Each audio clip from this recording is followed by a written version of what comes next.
आज की इस वीडियो में आप सीखोगे अपनी खुद की कुंडली कैसे पढ़ी जाती है। कोई भी एस्ट्रोलॉजर जब आपकी कुंडली ओपन करता है ना, तो क्या क्या चीज़ें देखता है और आपके बारे में सटीक प्रेडिक्शन करता है।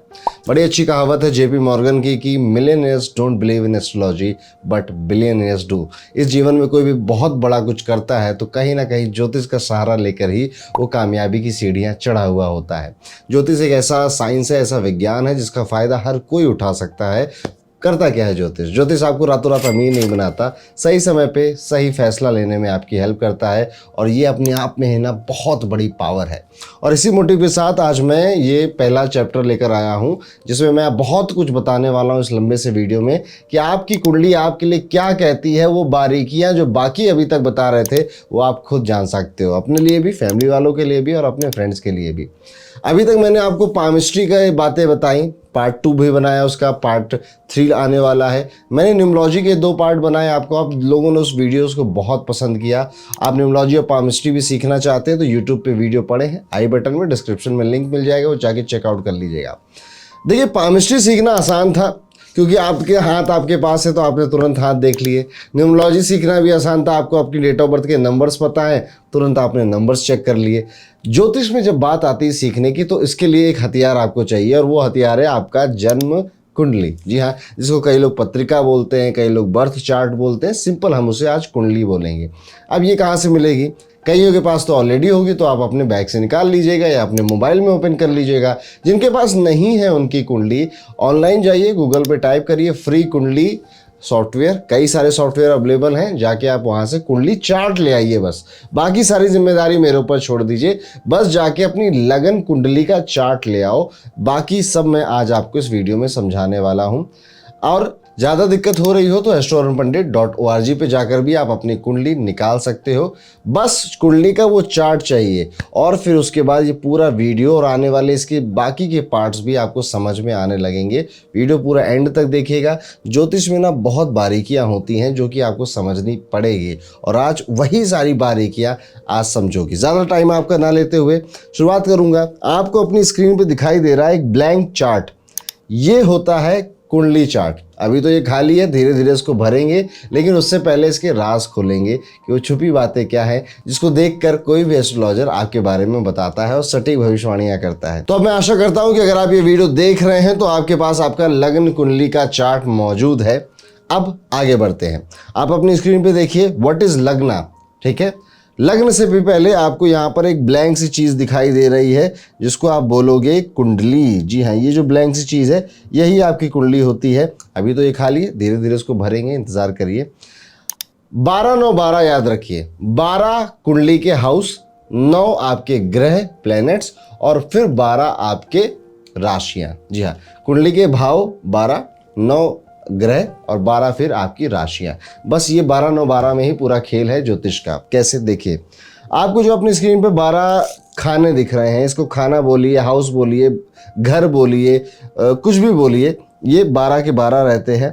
अब आप देखोगे यहाँ पे तो ये है नंबर 1, फर्स्ट, पहला भाव, ये है दूसरा भाव। और हमेशा ये चीज़ ना एंटी क्लॉकवाइज चलती है, कभी क्लॉकवाइज नहीं चलती है। पहला रूल आप ये याद रखिए।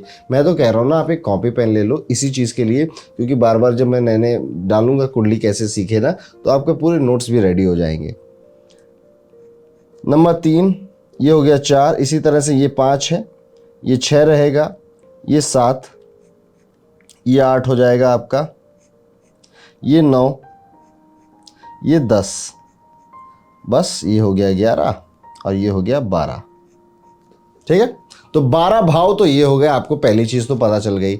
अब 12 भाव के बाद 9 ग्रह, बहुत आसान है, लगभग सबको पता ही होगा। सूर्य होता है, चंद्रमा होता है, मंगल होता है, बृहस्पति होता है, उसके बाद आपके 2 होते हैं राहु और केतु, शनि है, मंगल है। ये हो गए आपके 9 ग्रह। स्क्रीन पे आपको इनकी फोटोज भी दिख रही होंगी, नाम भी दिख रहे होंगे। इन 9 ग्रहों को याद कर लीजिए। याद आप में से कईयों को हैं इनके नाम, इसमें से शनि और राहु तो सबको याद होगा, सबसे डरावने वही हैं। अब आती है बारी सबसे बड़े प्लेयर की, जो कि पूरी कुंडली का सबसे बड़ा खिलाड़ी है, और वो होती हैं आपकी राशियां। आपकी अपनी पर्सनल राशि नहीं, 12 की 12 राशियां। क्योंकि आप जो ज्योतिष सीख रहे हो सिर्फ अपने लिए तो सीख नहीं रहे हो, किसी ना किसी को तो सामने अपना जाके भभका जमाओगे ही, तो 12 की 12 के बारे में सीखना पड़ेगा। राशियों के नाम हम सबको लगभग सुने तो हैं, पर हमें याद नहीं होते। अगर हम कहें कि एक सांस में बोलो 12 राशियों के नाम, तो अगर आप बोल ले रहे हो ना तो आप बेटा बहुत आगे हो। लेकिन अगर नहीं आप बोल पा रहे हो तो आज आपकी ये सीख है, या फिर यहाँ से आपका होमवर्क जाता है, आपको इन 12 राशियों का नाम याद करना। और सिर्फ याद नहीं करना ना, एक लाइन में याद करना है। मेष, वृषभ, मिथुन, कर्क, सिंह, कन्या, तुला, वृश्चिक, धनु, मकर, कुंभ, मीन। ये जो मैंने नाम लिए हैं ना, ये सीरियस वाइज है। सीरियल वाइज का क्या मतलब है कि नंबर 1 आप स्क्रीन पे देखिए तो वो मेष का है, इसी तरह 2 वृषभ का है, 3, 4, 5, 6, 7, 8, 9, 10, 11 एंड 12। अब सीरियल का होने का क्या मतलब है? अगर मैं आपसे कहूं 5 नंबर की राशि कौन सी है तो तुरंत दिमाग में आना चाहिए 5 नंबर सिंह राशि का। मैं आपसे कहूं कि 12 नंबर की राशि कौन सी है, तुरंत दिमाग में आए मीन राशि। 12 नंबर, पहले नंबर की राशि मेष राशि है। 7वें नंबर की राशि कौन सी? तुला राशि है। तो अगर मैं राशि का नाम ना भी लूं और सिर्फ नंबर बोल दूं आपको, तो आपके दिमाग में राशि आ जानी चाहिए। जैसे कि मैं बोलूं 6 नंबर की राशि, तुरंत दिमाग में आ जाए कन्या राशि होती है। मैं बोल दूं आपसे 2 नंबर की राशि, तुरंत वृषभ राशि आपके दिमाग में आ जाए। तो यहाँ पे ये डिफरेंस समझना जरूरी है कि राशियों के नाम नंबर वाइज याद रहने चाहिए। जम्बल्ड वे में याद रहेंगे तो ज्योतिष में मजा नहीं आएगा सीखने में। अगर आप इसे सीरियल वाइज याद रखोगे तो आज के इस वीडियो में ही आप पाओगे कि कितना ज़रूरी था ये कॉन्सेप्ट। तो आपने 12 भाव देखे, 9 ग्रहों के नाम जाने, और अभी आपने 12 राशियों के सीरियल वाइज देख लिया। सुंदर सा पीपीटी बना के आया हूँ, स्क्रीनशॉट भी ले सकते हो आप इसका, ठीक है। और अगर याद हो गया हो तो 4 नंबर की राशि कौन सी है, मन में बोलना जोर से। देखते हैं कितने लोगों ने सही आंसर दिए। अब 12 राशियां और 12 घाव, ये ऐसा कॉन्सेप्ट है दोस्तों जिसमें सब लोग चकरा जाते हैं। और ये कॉन्सेप्ट जिसको नहीं समझ में आता, कहता है ज्योतिष मेरे बस की बात नहीं है भाई, मैं नहीं सीख रहा, मैं जा रहा हूँ।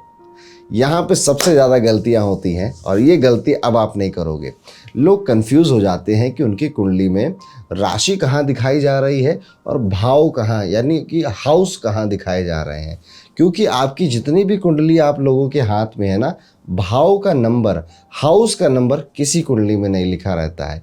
क्योंकि कुंडली बनाने वालों ने ये सोचा कि ये तो नॉर्मल सी जानकारी है, तो सबको पता ही होती है, तो उन्होंने हमेशा राशि के नंबर लिखे हैं आपके चार्ट में। जी हाँ, देखिए एग्जाम्पल के तौर पे आपने इस चार्ट को देखिए। नंबर 1 जब मैं रोमन में लिखूँ ना, यानी कि ये गिनतियाँ लिखूँ, इस तरह से गिनतियाँ लिखूं, तो आप समझ जाना कि ये हाउस की गिनती है, यानी कि 2nd हाउस लिख रहा हूं मैं। ये मैं जब ऐसे गिनती लिखूं, यानी कि मैं 3rd हाउस लिख रहा हूं। ऐसे गिनती लिखूं तो ये 4th हाउस हो गया। This is your 5th, this is your 6th house, ये आपका 7th हाउस हो गया, 8th, ये आपका 9th हाउस हो गया, this is your 10th house, 11th and 12th house. जब इस तरह से, इसे रोमन गिनती बोलते हैं, इस तरह से गिनती लिखूं तो आप हाउस समझना कि पंडित जी हाउस का नंबर लिख रहे हैं। और जब मैं इस तरह से, यानी कि अब ये देखिए, स्याही बदल लेता हूं, 5, 6, 7, 8, 9, 10, 11, 12, अब 13 लिख दूं क्या? नहीं, 13 नहीं लिखा जाएगा, हमेशा 12 तक ही गिनती रहेगी। 1, 2, 3, 4। अब आप कहोगे पंडित जी 5 नंबर से क्यों लिखा रहे? भाई किसी से भी लिखो, 12 से शुरू करो, 1 से शुरू करो, 6 से शुरू करो, शुरू हमेशा यहाँ से होगी। सारी चीज़ें ये याद रखिएगा, सारी चीज़ें यहाँ से शुरू होंगी और ख़त्म होंगी सारी चीज़ें इस हाउस में। तो अब अगर मैं आपसे पूछूं कि ये मैंने ऐसा क्यों किया, बहुत सिंपल सा प्यारा सा कॉन्सेप्ट है, समझ जाना, नहीं तो बार बार देखना ये वीडियो को। जब तक ये चीज़ ना समझ में आए आगे मत बढ़ना, वरना खेल बिगड़ जाएगा मेरे दोस्त। अगर मैं आपसे कहूं कि 10वें भाव में कौन सा नंबर लिखा हुआ है, तो आप देखना 10वां भाव रहा ये वाला, नंबर लिखा है 2। ये चीज़ समझ गए ना, आपकी 25% जंग आप जीत चुके हो और अब आप आगे बढ़ने के लिए रेडी हो। अब ये जो नंबर मैंने रोमन में लिखे हैं, ये क्या है? ये हाउस के नंबर है। और जो मैंने नॉर्मल गिनती लिखी हुई है, जैसे हम आमतौर पे लिखते हैं, वो क्या है? वो आपकी राशियों के नंबर है। जी हाँ, यानी कि अब देखिए, अब जो मैं बोल रहा हूँ इन शब्दों पे ध्यान देना। 7वें घर में कौन सी राशि बैठी हुई है। अब दिमाग लगाओ, होशियार आदमी जो होगा समझ चुका होगा अब तक, जिनको नहीं समझ में आ रहा वो भी समझ जाएंगे। मैंने बोला 7वें घर में कौन सी राशि बैठी हुई है। आप देखो तो पंडित जी ने कहा था कि ये वाली गिनतियां होती हैं घर की, तो ये तो 7वां घर नहीं दिख रहा यार, ये तो चौथा घर है, तो ये तो अच्छा ये रहा 7वां, वेरी नाइस, 7वां घर तो मिल गया। अब इसमें राशि राशि राशि ढूंढता हूं क्या है। ओ तो ये लिखी राशि का नंबर, तो 7वें घर में 11 नंबर की राशि लिखी हुई है। 11 नंबर की राशि कौन सी होती है, कुंभ राशि। तो अब अगर मैं आपसे कहूं कि 7वें घर में कौन सी राशि है, तो आप कहोगे पंडित जी कुंभ राशि। बस खेल हो गया, सब कुछ समझ में आ गया। लेकिन अभी 2-3 एग्जाम्पल तो कराऊंगा, है ना, ऐसे तो छोड़ूंगा नहीं आपको। अब आप मुझे कमेंट करके बताओ 12वें घर में कौन सी राशि है, तीसरे घर में कौन सी राशि है और चौथे घर में कौन सी राशि है। इसमें एक का तो आंसर मैं दे रहा हूं, 2 का आप दोगे। मैं चौथे घर में कौन सी राशि है एक बार आपको फिर बता देता हूं। घर ढूंढूंगा कि मैं सबसे पहले कि चौथा नंबर का घर, चौथा नंबर का घर, तो घर तो हम देखते हैं इन अंकों से, तो ये हो गया पहला, ये हो गया दूसरा, ये हो गया तीसरा, ओके ये रहा चौथा। इस घर की बात हो रही है, तो ये चौथा नंबर का घर हो गया हमारा। अब इसमें पंडित जी ने कहा है कि कौन सी राशि है, तो ये जो नंबर लिखे जाते हैं ये राशि के नंबर होते हैं। तो चौथे घर में 8 नंबर की राशि है। ये सिर्फ इस एग्जाम्पल के लिए है ना, आपकी कुंडली में बिल्कुल अलग हो सकता है, ठीक है, अभी उस पर भी आऊँगा, पर ये सिर्फ इस एग्जाम्पल के लिए, घबराना मत। चौथे घर में 8वें नंबर की राशि। अब 8वें नंबर की राशि कौन सी होती है, मेष, वृषभ, मिथुन, कर्क, सिंह, कन्या, तुला, वृश्चिक होती है। तो इनके चौथे घर को कौन सी राशि रूल कर रही है, वृश्चिक राशि रूल कर रही है। ये खेल समझ में आ गया। 25% आपकी ज्योतिष की सफलता यहीं से शुरू हो जाती है। अब मैं इतना ड्रामेबाजी कर क्यों रहा हूँ, क्यों मैं आपको इतना कर रहा हूँ, एक कॉन्सेप्ट समझाने के लिए कि राशियां ना मूव हो सकती हैं बट हाउस कभी मूव नहीं होते। फिर चाहे वो आपकी कुंडली में हो, आपकी बीबी की कुंडली में हो, पड़ोसी की बीबी की कुंडली में हो, पर हाउस कभी मूव नहीं होते। फॉर एग्जाम्पल, एक एग्जाम्पल देखिए, सारे आपके कॉन्सेप्ट यहाँ क्लियर हो जाएंगे। ये 5, 6, 7, 8 सब मैं बिटा दे रहा हूँ यहाँ से। अब आप ध्यान से देखोगे मैंने रोमन में जो चीज़ें लिखी थी वो मैंने नहीं इरेज करी। क्यों? बिकॉज ये कभी चेंज होते ही नहीं है, ये कभी नहीं बदलते। मैंने कहा ना, पड़ोसी की वाइफ के कुंडली में भी पहला हाउस हमेशा यहीं रहेगा। ये बात अपने जहन में उतार लीजिए, इसमें कंफ्यूजन मत करिएगा, नहीं तो ज्योतिष नहीं सीख पाएंगे। किसी की भी कुंडली हो, आपकी, आपके भाई बहन किसी की भी हो, पहला हाउस हमेशा यही हाउस रहेगा, यही हाउस रहेगा, यही हाउस रहेगा। ये किसी की कुंडली में नहीं बदलता। As simple as that. बदलता क्या है फिर? राशियां बदलती हैं। अभी 5 नंबर से शुरू किया था, अब मेरा मन बदल गया, अब मैं यहाँ पे 12 नंबर से शुरू करूंगा। शाही बदल लेता हूं, नहीं तो आप कहोगे पंडित जी कंफ्यूजन हो गई। 12 नंबर से शुरू करूंगा। कैसे करना है? Anti clockwise. तो 12 के बाद 13 लिख दूं क्या? नहीं लिखूंगा, 1 लिखना है। 2, 3, 4, 5, 6, 7, 8, 9, 10 और 11। अब मैं आपसे क्वेश्चन करूं कि 7वें घर में कौन सी राशि बैठी हुई है। पिछले एग्जाम्पल में कुंभ थी, इस एग्जाम्पल में 7वां घर ये रहा, उसमें बैठी है 6 नंबर की राशि। 6 नंबर की राशि मेष, वृषभ, मिथुन, कर्क, सिंह, कन्या, ऐसे याद करना है। तो 7वें घर में कन्या राशि बैठी हुई है। बस दोस्तों, ये कॉन्सेप्ट आप समझ जाना, हाउस कभी चेंज नहीं होते, चेंज होती हैं राशियां। सबकी कुंडली में अलग अलग हो सकता है, आपकी कुंडली में कुछ और होगा। अब आपकी कुंडली में फर्स्ट हाउस में कौन सी राशि बैठी है? जितने लोगों ने यहाँ तक वीडियो देखा है सबके सब कमेंट करोगे, वीडियो को लाइक भी कर देना। इसी बात में आज आपने कुछ नया सीख लिया है। अब मैं फर्स्ट हाउस क्यों बोला मैंने आपको, आपने मेरा पहला स्लाइड देखा था ना, व्हाट इज लग्न। बहुत प्यारा शब्द है लग्न, ठीक है। ज्योतिष में अक्सर इसको बोला जाता है लग्न कुंडली। लग्न होता है आपका पहला घर। आपके पहले घर को फर्स्ट हाउस भी बोलते हैं और आपके पहले घर को लग्न भी बोलते हैं। तो अगर मैं आपसे ये कहूं कि लग्न किस कुंडली का है, इस कुंडली का लगन क्या है, तो आप बताओगे राशि का नाम। जैसे कि इस एग्जाम्पल में अगर ये कुंडली में यहाँ पे मैं लिखता 7 नंबर, तो सब कुछ सारी राशियाँ यहाँ पे 8, 9, 10, 11, 12, 1, 2, 3, 4, 5, 6 ऐसे आ जाती। मैंने सारे नंबर नहीं लिखा। तो अगर मैं बोलता कि लग्न क्या है इस कुंडली का, तो आप कहोगे तुला लग्न है। ऐसे आपकी कुंडली का लग्न क्या है कमेंट करो और आगे बढ़ते हैं। राशियाँ सीख लिया आपने, हाउस सीख लिए, आपने प्लैनेट्स के नाम सीख लिए। अब आप ना राशियों के मालिक है ना कौन होते हैं, राशियां क्या होती हैं पहले ये समझ लो थोड़ा सा कॉन्सेप्ट। आसमान में कौन सा ग्रह कहाँ पर है ये कैसे पता चलेगा, बताओ कैसे पता चलेगा? टेलीस्कोप लगा के, पर पुराने ज़माने में तो होता नहीं था। आप कहाँ रहते हो, मैं आपसे पूछूं कि बताओ पंकज कहाँ रहते हो, तो पंकज क्या बोलेगा? पंकज बोलेगा मैं दिल्ली में रहता हूँ। तो भैया समझ में आया कि पूरे ब्रह्मांड में पंकज को ढूंढना है तो दिल्ली पहुंचना पड़ेगा। इसी तरह से अगर पंकज की जगह मैं मंगल ग्रह से पूछूं मंगल भाई साहब आप कहाँ पे हो, तो मंगल कहेगा मैं इस समय तुला में हूँ। तो मुझे समझ में आ गया ओके ठीक है, तुला राशि हमेशा यहाँ पे होती है, तो मंगल भाई साहब यहाँ मिलेंगे आसमान में। ठीक, इसलिए कौन सा प्लेनेट कहाँ पे है ये पता करने के लिए राशियों का सिस्टम बनाया गया। इस पूरे आसमान को 12 बराबर भागों में बांट दिया गया, ताकि अगर कहा जाए बृहस्पति आप कहाँ बैठे हैं, तो बृहस्पति कहेगा मीन राशि में बैठा हूँ आजकल। तो अच्छा मीन राशि मीन तो यहाँ होती है, तो यहाँ बृहस्पति मिलेंगे। तो पुराने टाइम में लोकेशन पता करने के लिए, जैसे आपको आपका पता करने के लिए आपका एड्रेस होता है ना, प्लैनेट्स का पता करने के लिए राशियां होती है, वो उनका एड्रेस है। तो यहाँ पे राशियां आ गई। अब इन राशियों के मालिक कौन होते हैं? 12 राशियों के मालिक होते हैं 9 ग्रह, और यही चार्ट आपकी स्क्रीन पे आप देख रहे हो। मेष राशि को आपने देखा, मेष राशि के जो मालिक होते हैं, अब ये एरो लेकर जाओ आगे मंगल भाई साहब, पर ये एरो वापस भी आ रही है, यानी कि मेष राशि के साथ साथ वृश्चिक के भी मालिक मंगल ही हैं। तो मंगल के खाते में 2 आ गई, ये थोड़े से जमींदार मोटे वाले थे ना, तो 2 प्लॉट खरीद लिए थे इन्होंने। तो मेष राशि के मालिक भी मंगल होते हैं और वृश्चिक राशि के भी मालिक मंगल होते हैं। इसी तरह शुक्र राशि का मालिक होता है, शुक्र राशि कह रहा हूँ, शुक्र ग्रह तुला राशि का मालिक होता है और शुक्र ग्रह वृषभ राशि का मालिक होता है। इसी तरह मरकुरी यानी कि बुध ग्रह मिथुन राशि का मालिक है और कन्या राशि का मालिक है। चंद्रमा और सूर्य इनको एक एक प्लॉट मिला, तो चंद्रमा ने कहा कर्क वाला हिस्सा मेरा, सूर्य ने कहा सिंह वाला हिस्सा मेरा।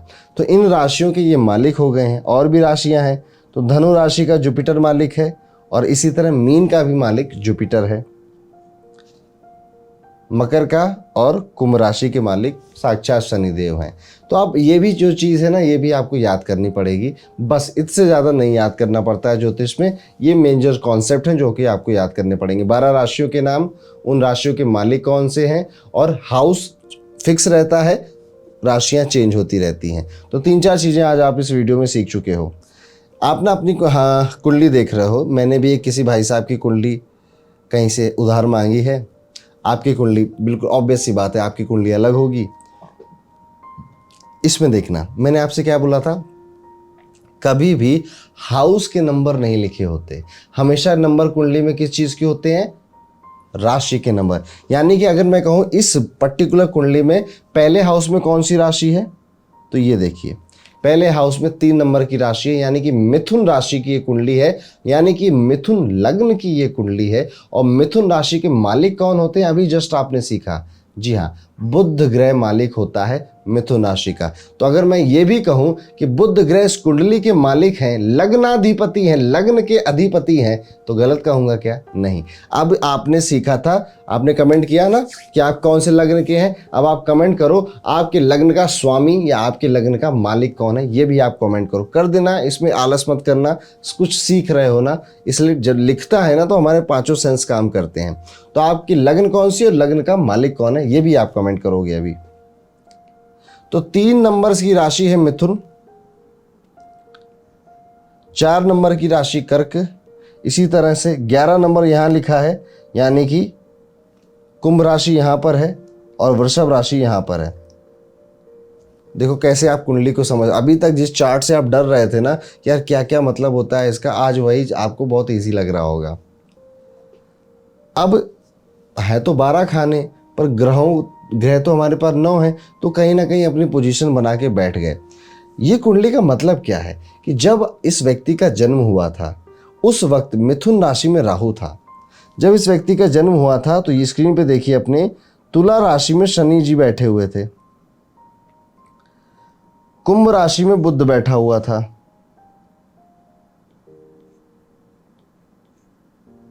तो बेसिकली कुंडली है क्या, जब आपका जन्म हुआ तो आसमान में कौन सा ग्रह किस राशि में बैठा हुआ था, बस वही छाप दिया गया है। यह होती है आपकी कुंडली। आपके मन में कईयों के प्रश्न आए होंगे कि पंडित जी वो सब तो ठीक है, पर ये छोटे छोटे नंबर और क्या लिखे हुए हैं, किसी में 23, किसी में 29, किसी में 6, किसी में 17, किसी में 10, किसी में 6, इसका क्या मतलब है? ये जो आप छोटे छोटे अंक देख रहे हो ना, ये होती हैं डिग्रियां। डिग्री से पता चलती है कि उस प्लेनेट के पास कितनी ताकत है, कितनी पावर है उस प्लेनेट के पास आपके ऊपर असर दिखाने की। डिग्री कैसे पता चलती है? कैलकुलेशन कुछ नहीं करनी, जो भी कुंडली होगी उसमें लिखा होगा। हो सकता है कि आपकी कुंडली में ना लिखा हो, डोंट वरी। ये कुंडली मेरी संस्थान में हम लोग बनाते हैं ताकि कोई एस्ट्रोलॉजर भी पढ़े, जो कि कई लोग एस्ट्रोलॉजर भी हमसे जुड़े हैं, तो एक ही जगह उनको सारी चीज़ें मिल जाएं। हो सकता है आपकी कुंडली के ऊपर नीचे ये नंबर आपको लिखे हुए मिल जाएं, लगभग सभी कुंडलियों में मिल जाती हैं चीज़ें। अब आते हैं वापस डिग्री पे। तो अब मैं समझा रहा था डिग्री से पता चलती है प्लेनेट की पावर कितनी है। तो अगर आपके प्लेनेट की डिग्री 0 से 6 के बीच में है तो ये 25% आपके ऊपर काम कर पाएगा। ये एक एडोलेसेंट बच्चा है जो घुटनों पे चल रहा है, इसलिए बोला जाता है कि चाइल्ड है ये प्लेनेट आपकी कुंडली में, बाल्य अवस्था, बच्चा है, ठीक है। 25% असर डाल रहा है, ज़्यादा असर नहीं डाल रहा है। 6 से 12 डिग्री का अगर कोई प्लेनेट है, अब ये थोड़ा सा किशोर अवस्था में आ गया है, टीनेजर बन चुका है, ये 50% आपके ऊपर रूल कर रहा है, आपकी कुंडली में 50% इफेक्ट डाल रहा है। 12 से 18 डिग्री में अब ये नौजवान हट्टा कट्टा अडल्ट हो चुका है, ये तो 100% इफेक्ट डालेगा आपकी कुंडली में। अब जवानी के बाद बुढ़ापा, ओल्ड एज आ जाती है। तो 18 से 24 डिग्री में अगर कोई प्लेनेट बैठा है तो फिर से 50% रिजल्ट दे रहा है। और डेड अवस्था में, मृत अवस्था में अक्सर प्लेनेट 25% ही रिजल्ट दे पाते हैं। यहाँ पे ध्यान देने वाली बात ये कि कोई प्लेनेट अगर 0 या 1 डिग्री में बैठा है, कोई असर नहीं मानते उसका। 28, 29 या 30 डिग्री में बैठा है तो भी उसका कोई खास असर नहीं मानते आपकी कुंडली में। अब ये बेनिफिट है या फिर नुकसान है, आने वाले चैप्टर्स में आप सीखोगे। तो अब मुझे यहाँ पे ये पता चल गया कि राहु महाराज भले बैठे थे मेरे फर्स्ट हाउस में, पर वो सिर्फ 6 डिग्री के थे। और 6 डिग्री में कितना असर होता है? 25% ही असर कर रहे थे मेरे ऊपर। ऐसे पता चलती है कि कौन सा प्लेनेट आपकी कुंडली में स्ट्रांग है और कौन सा प्लेनेट वीक है डिग्री से। कुंडली में अगर मैं क्वेश्चन पूछूं, एक क्वेश्चन आप सभी जो लोग व्यूअर यहाँ तक आए, इसका मतलब आपके अंदर बहुत दिलचस्पी है ज्योतिष सीखने की।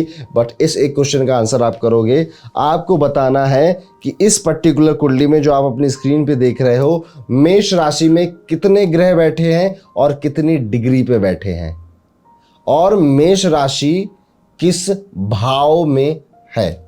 तो भाव बताना है मेष राशि का, कितने प्लैनेट बैठे हैं, कितनी डिग्री में बैठे हैं, ये बताना है आपको। ये क्वेश्चन आपका होमवर्क नहीं क्लास वर्क है, इसलिए कमेंट में तुरंत बता दीजिएगा।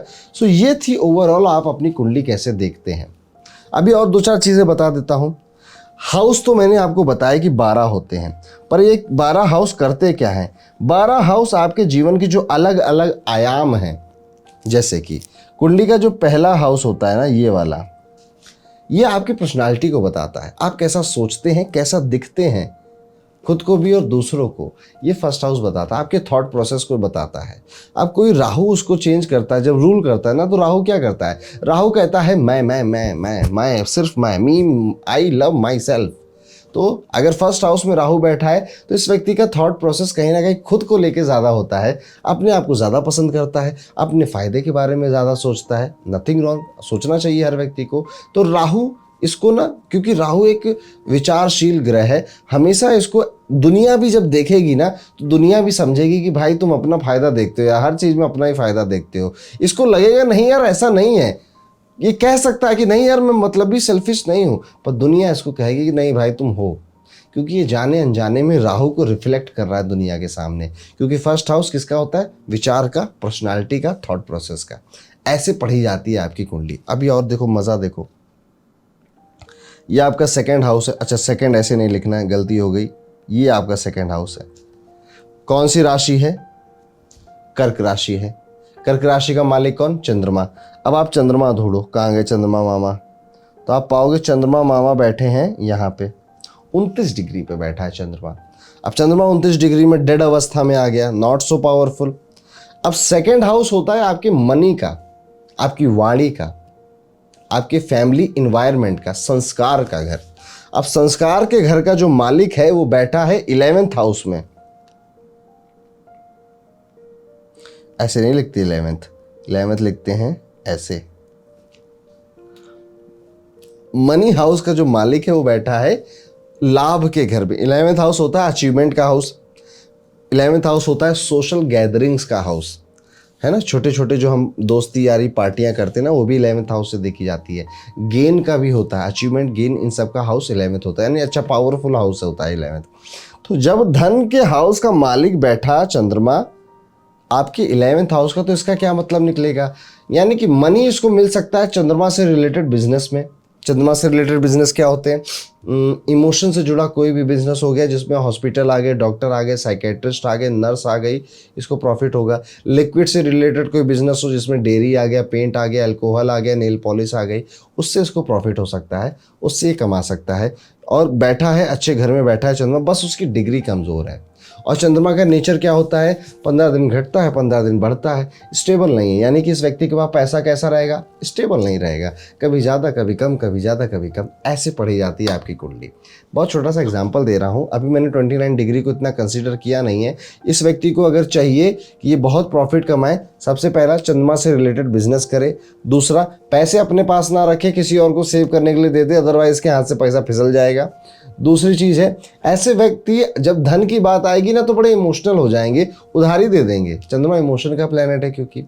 चौथी चीज़ इसके बारे में अगर मैं बात करूं कि चंद्रमा क्योंकि 29 डिग्री का है, तो मनी जो होगा, चाहत बहुत रहेगी कमाने की, बिजनेस करूं, ये करूं, वो करूं, बट एक्शन नहीं ले पाएगा उसके लिए। और इसको क्या करना चाहिए, इसको 11th हाउस की जो चीज़ें हैं जैसे सोशल गैदरिंग, उनमें विजिट करना चाहिए, दोस्तों से मिलते रहना चाहिए, इसका चंद्रमा अच्छा रहेगा। अब इतनी सारी चीज़ें मैंने आपको बता डाली, ठीक, यही सारी चीज़ें अब आप भी सीखने वाले हो। अभी ना ये चैप्टर बहुत बड़ा हो जाएगा, इतना बड़ा हमें इसको करना नहीं है, यहाँ पे इसको ख़त्म करते हैं। बाकी अगले चैप्टर में मैं इसके 12 के 12 हाउस के क्या रिजल्ट देते हैं वो बताऊँगा, लेकिन अब आपकी जिम्मेदारी है।